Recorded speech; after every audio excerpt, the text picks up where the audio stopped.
Hi, and welcome to Good Deeds Real Estate with a Mission. I'm Diane Davidson from the Fine Homes Group at Keller Williams, and I'm here with Bill Weidecker. Hello. Business partner, husband extraordinaire. Anyway, it's that time of month. It's my favorite time to see the monthly numbers. Why are you laughing? Oh, because it's my favorite time of the month as well. It's I like to know. I really do like to know what's going What went on in on? the market. Well, yes, and in part, it doesn't tell you about the future. No. However, that's what you got me for, because I can give you at least what I think is going to happen as a result of what happened. Some indicators, right? Yeah, So, this is the New Hampshire Association of Realtors, correct. and this is a look back to May, The month of May. month of May. And so here we are, it's the beginning of June, and we always, this time of the month, I'm always chomping at the bit to find out what actually took place. I know what happens here at the office, but I don't know what happens throughout the state. And we're going to talk also, one of the things I want to focus on today, so remind me if we don't get there, is on this idea of affordability and what inflation means, what all of these things, or what this perfect storm might look like. So, without further delay, last month we were off year to date about 20% in closed sales, year over year. Number of units. Correct. Now we're off 16.8, so we've made up some ground. And the reason being is we're still off, but we made up some ground in May to bring that number down. Now, here's what I'm going to tell you. Sales, the average sale price is still up. We're $435,000 median sales price. I said average, median. Compared to last year, it was $375,000. Wow. So if you had a median priced home last year compared to this year, it's 25 and 35. That's $60,000 more for the same median priced home. That's a 16% increase year over year. Days on market, this is a really good indicator because it tells us how long a property from the time it comes on till the time it goes under agreement is down. It's 27 days on market. This time last year, 34. Interesting. So a week less. Yeah, and it makes you, the reason I think you say that is why? What are you feeling? Well, one thing I know that more and more people, more and more agents choose to delay showings and put properties on the market and not show them for many days, and then have offer deadlines so that it's impossible for it to go under agreement. Off the market pending for at least a week. So I feel like that number is skewed. So to find out that it's gone down from last year when it was less of a common practice is shocking to me. Yeah, That's what I'm feeling. yeah, and I mean the numbers don't lie. Yeah. And I mean these are what they are. Pending sales, because pending sales were kind of mirroring what was going on with closed sales. Big change in May. Up. And I know it feels that way because when you talk to the rank and file real estate agent out there, they're like, yeah, May was a busy, lots of transactions went under agreement. So pending transactions mean this. It's a pending sale. It's going to close more than likely. It's a predictor of future closed sales. And so that's up 0.5%, month of May versus the month of May last year. So now, where we were running almost, not quite neck and neck, our pending sales year to date are down 13.6%. And I really believe, at least so far, that that's directly a result of the fact that we could use more active inventory. And we have more active inventory. We are now starting to get it. Yeah. Be careful what you wish for, because there's more and more competition coming on the market, and it does not seem like there's an end. At least when I look at the last 7 days in Hillsborough, Rockingham, and Merrimack County, there were 350 plus houses that were listed in the last week. And so that's a big jump over where we were, tracking in the spring market. And I've been watching too, and we do the 7-day look back. I do the whole state. Partly because my default setting is there and never changed it, but anyway, there are where we were looking at 1.5, 2.5, 3 times as many properties going under contract as were coming on the market. Now, almost every 7-day look back, there are a few more properties coming on than what's going under contract, right? And so we definitely have more supply, and all of the leading indicators like how busy photographers are. How many right now in Bedford? I think there are 29 properties this morning. we were down to 3, 4, and then we're kind of hovering in the teens and the low 20s, and now we're up there. Down there from a more sort of, I don't want to say normalized market, but from a more typical market, but we're up from where it was. Yeah, and I get a kick out of these days on market because while we're talking about 27 days on market year to date on average, it wasn't 10 years ago where the average days on market were 130, 140 days on market. You're talking 5 months, and in some cases, you could have a new family member by the time you put a house on the market. And got it closed back in. Probably less painful. Yeah, it could be less painful. New listings, as I said, we had an uptick in the month of May, 4.2% more listings taken in the month of May. Still down year to date, but what I'm seeing is more and more inventory is starting to ratchet up.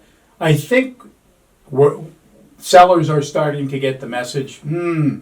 Maybe we should get it on the market. Homes for sale, again, the fact of the matter is we're still very low. When this report comes out, when the data is collected, single-family homes in the entire state, 1,589 homes. So that tells you, it wasn't, again, about 10 years ago, there was 10,000 houses on the market.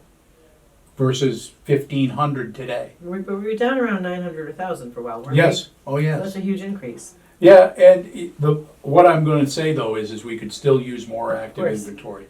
Nothing is really sitting. The list price to sale price ratio is still up. We're 103.5% list price to sale price. That's up 1.1% over last year. So that tells me there's still a really good buying. There's still a really good amount of buyers out there looking to buy.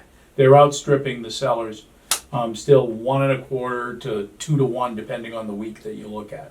But anecdotally, I think what we're seeing is more offers that are,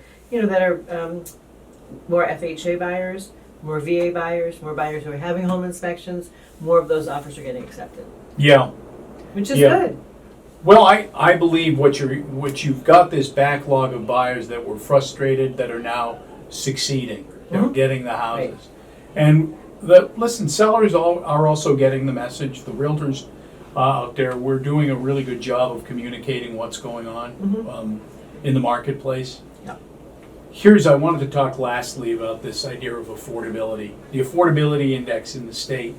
Last year at this time, Diane, was 111, which means that the median income earner in the state was making 111% of what was necessary for principal and interest to cover the median priced home. So they were making over 110% of what was required. Pretty good. Year to date, same affordability index, 77%. Well, that's way down from where it was. It means they're making 3/4 of what is necessary to be able to afford the home. That doesn't mean homes aren't selling. It just means that it's less affordable. And here's what I'm going to tell you. The average home sale in this country is now costing about $500 more a month at today's interest rates and today's prices. Prices are up, interest rates are up. $500 more a month.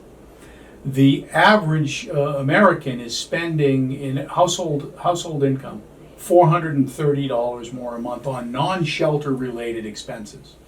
Gasoline, food, those kinds of items. Inflation has driven those prices up. You take that and rent, whether you're renting or you're getting a mortgage, you're talking about this idea of affordability. It's costing $9,000 more, $800 to $900 to $1,000 more per month. It will have an effect at some point, which means the party's not over if you're a seller, but somebody's come in and you've heard this before. They're removing the punch bowl. It might be, if you're going to sell, it might be time to really consult us and sort of say, what should my timeline horizon look like? Yep, and we have that happening. Yeah. And we have noticed too with buyers, they've gotten sort of going back to the lender and kind of readjusted their price point, so that they can be successful in making an offer on a property that was less than what they were looking at before. Which is probably too why some of the offers that are, not tons of cash, and we'll make up appraisal gaps. I mean, so a lot of the FHA and VA buyers and low down payment are prevailing, and that's great. But it's, there's an opportunity for everybody in every market.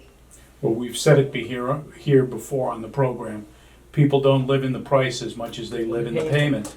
No idea what my car costs. Just know what I pay a month, right? It's really true. It really is true. I was trying to play that with a real estate agent. Was at a table yesterday, or a little powwow, and I said to her, "So, what is your monthly payment on your car?" And she said, "I don't know. I pay cash." I said, "Okay, I can't talk to you about this. I have to play with somebody else." But the other person knew exactly what her payments were and had no idea what the car cost. Yeah. Yeah. If you asked me what my student loan was back in the early 1980s, and the early 1980s. I knew I still to this day know what the payment was, but I don't know what the borrowed amount was. Mm-hmm. I have no idea. Yeah. So, anything else in there that you want to share? Well, I think ultimately the state of New Hampshire continues to be a really good place to live, and that's why I believe the market is, we really are not showing radical signs of slowing down here. Yeah. And, I had somebody on the radio program that I do on Mondays ask me, well, where are most of the people coming from? What part of the country? And I said, well, most of the people that are buying in the state of New Hampshire are coming from New Hampshire. Right. But Massachusetts, very predictably, is the next biggest state. I mean, people are coming up over the border. Why? Because it's a popular place to live. There's more space. Prices are better, lifestyle's better, taxation's better, lots of reasons. Mm-hmm. Yep, we're seeing people from everywhere. Yeah. But you're right, New Hampshire first, Massachusetts second, but we have Arizona and Texas and Connecticut. I'm thinking of just some of the listings of our team that are being shown right now. And people, there are lots of reasons people come here. And they still will, because when I'm on national calls, I hear about other markets that are really showing the signs of, they're already reacting to what's going on with the economy, and actually have been for a few months. Showings are way down, open house attendance is way down, and we're not really seeing a lot of that. One of the drivers that you need to look at is days on market start to creep up. Mm-hmm. And you think, well, okay, we haven't yet, but if you go, well, it's only a week. Well, if days on market go from 21 days to 28 days, it is a 30. You're taking a third of that days on market and adding it to the top. That's a big jump, yeah. And it's starting to show signs of like, wow, things are taking longer.